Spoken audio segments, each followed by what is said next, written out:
ఒక్కొక్కటిగా లిక్కర్ స్కామ్కి సంబంధించిన అక్రమాలు బయటకు వస్తున్నాయి.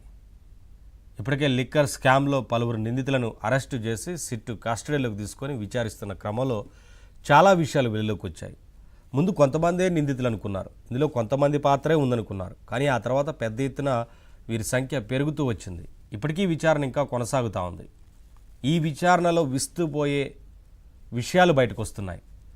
ముఖ్యంగా ఈ డబ్బంతా కూడా గత ఎన్నికల్లో ఉపయోగించుకున్నారు అంటే ఇందులో పెద్ద మొత్తంలో కొంత భాగం ఎన్నికల కోసం ఉపయోగించుకున్నారనేది చాలా క్లియర్గా ఇప్పటికే సిట్టు గుర్తించినట్లు తెలుస్తూ ఉంది.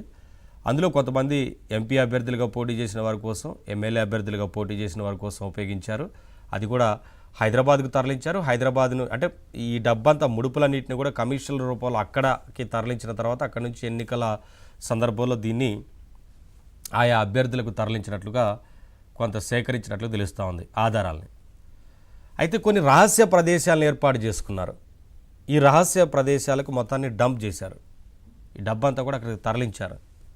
ముఖ్యంగా తాడేపల్లి ప్యాలెస్కి సమీపంలో ఆ ప్రాంతంలో ఒక రహస్య ప్రదేశాన్ని ఏర్పాటు చేసుకొని డబ్బునంతా కూడా అక్కడికి కంటైనర్లలో తరలించి అక్కడ దాచి అక్కడి నుంచి ఉపయోగించుకున్నట్లుగా కొంత గుర్తించినట్లుగా సమాచారం, విశ్వసనీయ సమాచారం. అలాగే హైదరాబాద్లో 5 ప్రాంతాల్లో ఇటువంటి రహస్య ప్రదేశాలను ఉంచినట్లుగా తెలుస్తూ ఉంది. ఈ 5 రహస్య ప్రాంతాల నుంచే డబ్బుని ఎన్నికల్లో ఉపయోగించుకున్నారు అనేది ఇప్పుడు కనిపిస్తోంది. అయితే సిద్ధం సభలో ఎన్నికలకు ముందు కూడా పెద్ద ఎత్తున సభలను ఏర్పాటు చేశారు. అందులో సిద్ధం పేరుతో ఏర్పాటు చేసిన ఆ సభలకు సంబంధించి కూడా ఈ డబ్బుని తరలించి ఉపయోగించినట్లు తెలుస్తూ ఉంది. పూర్తి స్థాయిలో ఎమ్మెల్యే అభ్యర్థుల కోసం, ఎంపీగా పోటీ చేసిన అభ్యర్థుల కోసం, అలాగే ఆ సిద్ధం సభల ఖర్చులకు కూడా ఈ డబ్బును ఉపయోగించుకున్నట్లుగా ఇప్పటికే కొంత ఆధారాలు సేకరించినట్లుగా తెలుస్తోంది. పూర్తి స్థాయిలో విచారణ చేస్తే అసలు ఎవరెవరు ఎక్కడి నుంచి ఏ ప్రదేశాలకు తరలించారు, ఎవరి ఆధ్వర్యంలో ఇదంతా జరిగింది పూర్తిగా బయటకు వచ్చేందుకు అవకాశం ఉంటుంది. ఇప్పటికే రాజకేశ్ రెడ్డి పాత్ర ఇందులో ఎక్కువగా ఉన్నదనేది కనిపిస్తూ ఉంది. ఇక పూర్తి స్థాయిలో ఇంకా తెలియాల్సి ఉంది, విచారణ కొనసాగుతుంది కాబట్టి ఇంకా తెలియాల్సి ఉంది. ఇదే అంశానికి సంబంధించి వాటి డిబేట్లో మాట్లాడదాం. డిబేట్లో పాల్గొంటున్నారు అంకమరావు గారు, సీనియర్ పొలిటికల్ అనలిస్ట్, అలాగే రజనీ గారు, జనసేన అధికార ప్రతినిధి, మోకానంద్ సాగర్ గారు జాయిన్ అవుతారు, టీడీపీ అధికార ప్రతినిధి. అందరికీ నమస్కారం అండి, వెల్కమ్ సార్.